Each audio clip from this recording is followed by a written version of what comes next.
Assalamualaikum and salam sejahtera. As a member of the Research Ethics Committee of UiTM, I've been asked to answer these three questions. Firstly, the first question was, what are the most common reasons for rejection in ethics approval application? Can the applicant reapply after rejection? Well, I'll answer the second part of this question first. Of course, anyone can reapply, appeal. There's no problem with reapplying, but of course, you need to make the appropriate amendments and improvement. You may have to revamp the whole methodology to get it approved. Yeah, because rejection means there was a major defect or flaw in the research project. Now, the main reasons for rejection include, firstly, retrospective approval. There's no such thing as retrospective approval, meaning you have started the research, or if you have even submitted a paper, a manuscript arising from the research, and now you're asking for approval from the ethics committee, and that is not on. Okay. Sometimes we discover this a bit too late. We know from other people that the study has started, but the applicant did not declare this. So this is important. The second reason is that if the principle is, if the research project is not scientific, there's no science behind it, it is not ethical. That's one of the principles of good clinical practice.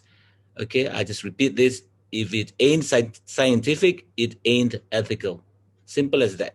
I mean, why do the research if there's no science in it? The third reason is that if the risks of the research project outweigh the benefits, example, withholding antidepressants in depressed patients, without any backup is dangerous. The patients may commit suicide, for instance, then it won't be approved. So in principle, any omission or commission of treatment must not be to the detriment of the participant of the research project. The fourth reason is that when no phase 3 trials have been done and you are giving non-standard treatment, right, you cannot use it as an investigation of a new treatment. You can only use it as an adjuvant treatment, add-on treatment. So those will be rejected as well, right? If you start a new treatment, exploring the effectiveness of a new treatment, and that treatment has not gone through phase 3 trials to show efficacy and effectiveness, then we cannot approve that. The fifth reason is if the research project has ambiguous or inadequate information for the participant, especially in terms of the informed consent, we will not approve that as well.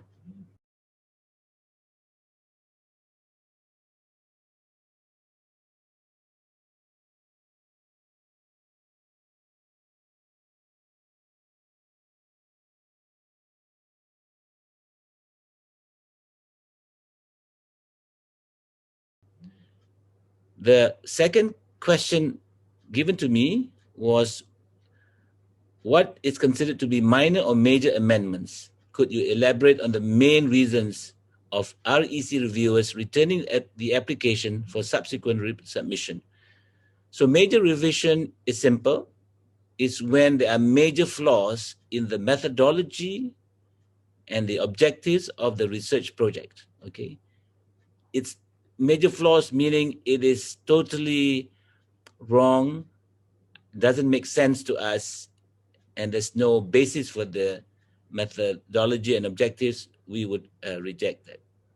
Minor changes are changes that we find are necessary to for instance, the participant information sheet, where a lot of jargon is used. So my basic rule is that the information sheet should be understood by a layperson. Give it to your mother, mother-in-law, brother, sister who are not healthcare workers, and see whether they can understand the subject information sheet or the participant information sheet. The second reason for minor corrections would be where the objectives and methodology do not match, right? So they have to match up. If they don't, that would be considered minor revision necessary. And sometimes there are 2 or 3 objectives in one objective. It means the sentence is too long for one objective. We would ask for minor revision to break up the objectives into smaller objectives. The third reason could be a wrong sample size, right? Or inaccurate sample size. And we get applicants saying that a minimum of, say, 300 subjects are needed for the research study, for the research, based on sound calculation. But you can't say minimum, right? Because taking too many patients is also unethical, yeah? Too few is unethical because it won't answer your research question. Taking too many is also unethical. The extra X number of patients, right, is unethical to study. Why study them? The next reason is could be that you have not done a proper calculation of the sample size. And I'll come back to this in the third question as well.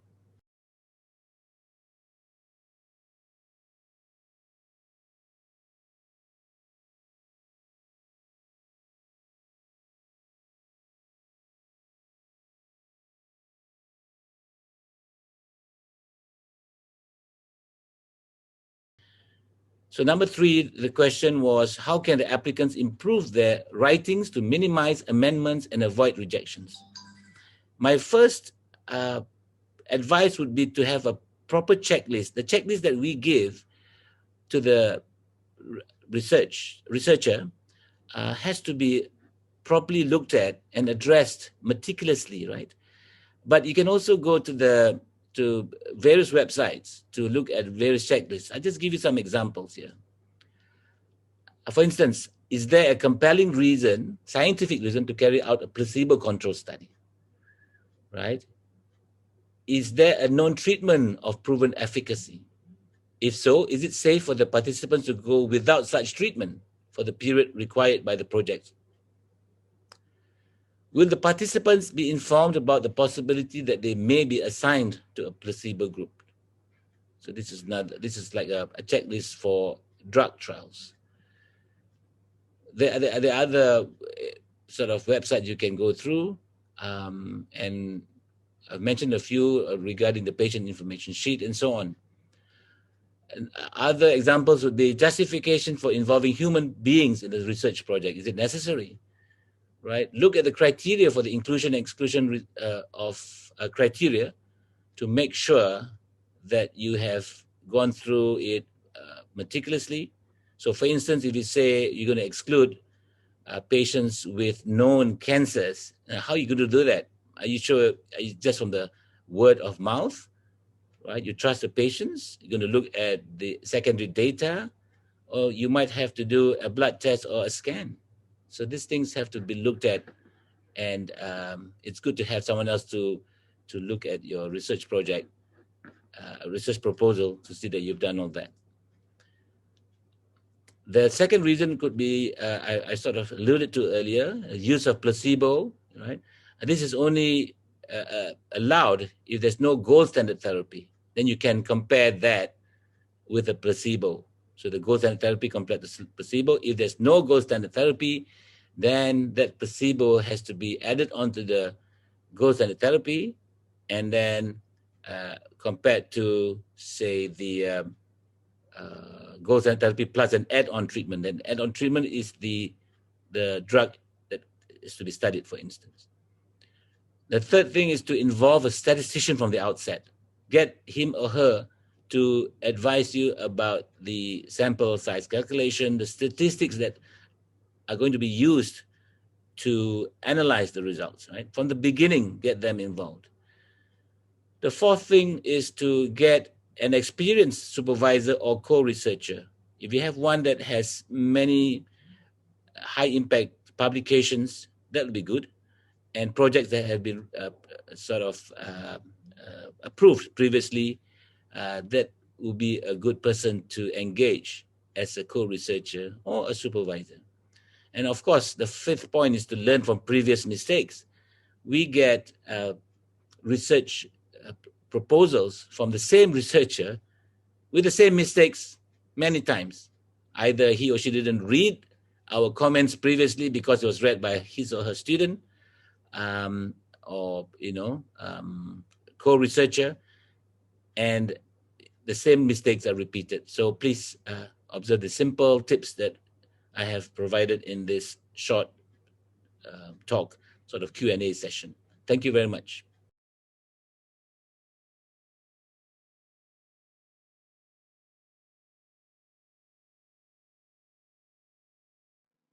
The most common reasons for rejections in ethics approval applications is when the REC members think that the study protocol is not ethically sound, or sometimes study presented has actually started, or in other words, the project has recruited participants and collected data or information from the participants prior to obtaining ethics approval. Reapplication may depend on the REC decisions. For example, for study that has actually started, if you still want to apply for ethics approval, they may have to resubmit the applications and to start the study all over again.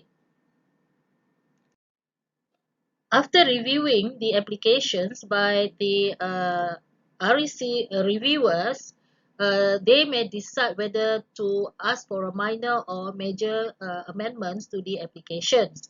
For minor amendments, normally minor changes is required in the protocol or other documentations in the REC forms. And this may involve correcting some errors, updating contact information, or some minor clarifications. The REC reviewers will provide lists of suggested changes which can be corrected within a month. For major amendments, normally it involves significant changes required for the research design, and this will actually can be up to 3 months to do the corrections. And the most common reasons for resubmissions is because maybe due to difficulty in understanding the language. There is a lack of impact on the scientific value of the proposed study or the outcome of the study, a lack of justifications for the need of the study, and most of the time is the research procedures where it may require changes in the procedure which involve the participants. There is a failure to explain the significant impact on the safety or the physical or mental integrity of the participants, and also the risks and benefits of the study to the participants. Sometimes resubmissions are also required because of the lack of validity of the instrumentation used or the interventions to be implemented in the studies. There is no letters of invitations included in the applications. Incomplete informations in the information sheets. Okay, for example, like there is no explanations whether participation is in the study is voluntary, the confidentiality of the study, incomplete informations related to treatment in case of occurrence of any adverse events, lack of explanations on the risk of the procedures, informations on the research context probably missing, and also poor explanations about monetary compensations if there is, and also sometimes in other forms the initial date of data collection is not indicated, issues with logistic arrangements for storing or transporting samples, and also sometimes the study requires expertise in the research team, so this has to be clarified when resubmitting the applications. The applicants can improve their writings to minimize amendments or avoid rejections. by referring to the guidelines prepared by the institutions on how to fill in the REC forms. For students' applications, they have to make sure the application has been checked by the supervisor prior to the submissions and get approval from the faculty's research committee, and also to check the English, uh, to use appropriate language, and also maybe can get someone or peer review to check the applications. And also it's good to check, to refer to sample of previous successful applications.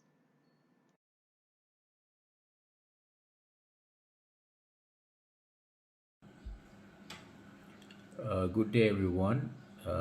First of all, I'd like to thank the Faculty of Medicine for giving me the opportunity to share my views with regards to the ethical application in UiTM. Okay, first of all, we go to some of the questions being raised. Okay, and the first question is, what is the most common reasons for rejection in ethics approval application, and can the applicant reapply after the rejection? Okay, the main reasons for returning, okay, the application to the researchers. Okay, some of the common reasons were the use of inadequate language. Okay, basically we emphasize a lot on the language proficiency, and how the informed consent was written. Okay, and the lack of information about the protocol or the proposal. Okay, also can be one of the main issues, as well as doubts regarding the methodological and the statistical issues of the protocol. Okay, when you talk about statistical issues of the protocol, is mainly regarding the sample size and the how they are going to conduct the data analysis. Okay, apart from that, the other reasons for returning the research projects, okay, involved uh, components like inaccuracy or incomplete documentation. Okay, need for clarification or approval for participation of external entities. Okay, such as maybe you require MRAC or other regulatory bodies. Okay, on the research, and lack of information on the financial support, how you're going to run the study. Okay, and where you are going to get the financial support. Okay, and if it's a clinical trial, other documents will be involved, like your clinical trial agreement, okay, clinical trial import license if the drug has been brought from abroad and is yet to be registered locally. Trial insurance, okay, also can be an element of important element there if it's a clinical trial, okay, to protect the participants as well as the researchers. And apart from that will be your investigators brochures and your case report form. Okay, all these need to be in order for us to approve. Okay, so, and one common things also that we do come across is the date of commencement. Okay, usually the date of commencement of the study should be after you get the approval from the ethics committee. If you put some the dates earlier than that, then it would be the committee will ask you to revise the dates. Okay, so these are some of the reasons for rejection.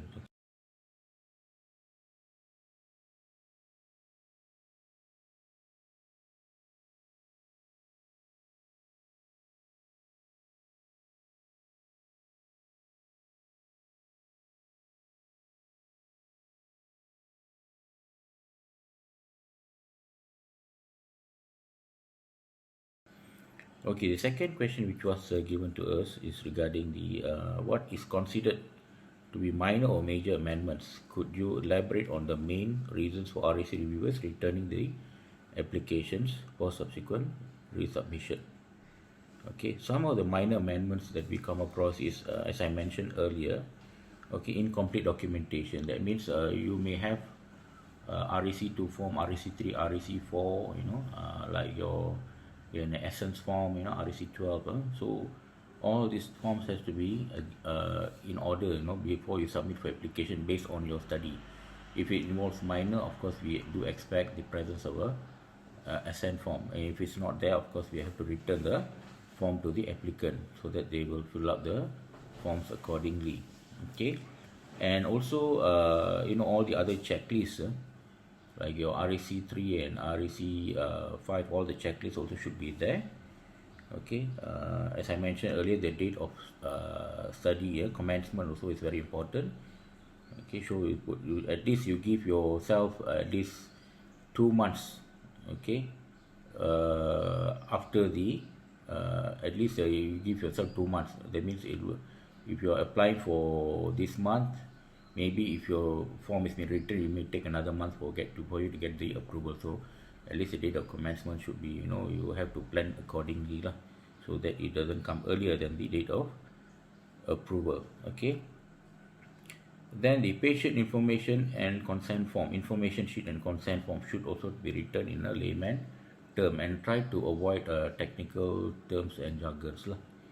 Okay, and the patient information sheet and consent form should be available in at least 2 languages. Okay, it should be either in English, it's a must, it's in English and Bahasa Melayu. Okay, and what are the major findings that can cause your application to be rejected? Mainly is due to your objectives are not clear. Okay, any flaws in the study design which may jeopardize the outcome of the study fails to protect the rights of the participant as well as the researcher, studies that fail to protect vulnerable participants, and studies that deem to cause more harm than benefit. Okay, so those are the things, so you have to bear in your mind.